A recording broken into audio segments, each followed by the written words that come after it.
बऱ्याच वेळेला आम्ही बाहेरील स्वरूप आमचं किती चांगलं आहे हे दाखवण्याचा प्रयत्न करतो, परंतु आमचं अंतःकरण हे बदलणं गरजेचं आहे. आमचं अंतःकरण हे नम्र, इतरांवरती प्रेम करणारं असणं गरजेचं आहे. कारण प्रभू येशू ख्रिस्त आम्हाला ते शिकवतो.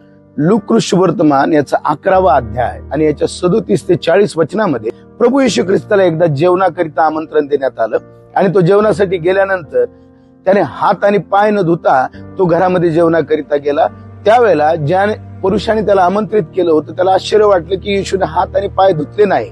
त्यावेळेला येशूने त्याला उत्तर दिलं की तुम्ही ताट वाटी बाहेरून स्वच्छ करता, परंतु आतून ती तशीच घाण आहे, तशीच मलिन आहे. आम्हाला अंतःकरण स्वच्छ करणारे लोक असणं गरजेचं आहे.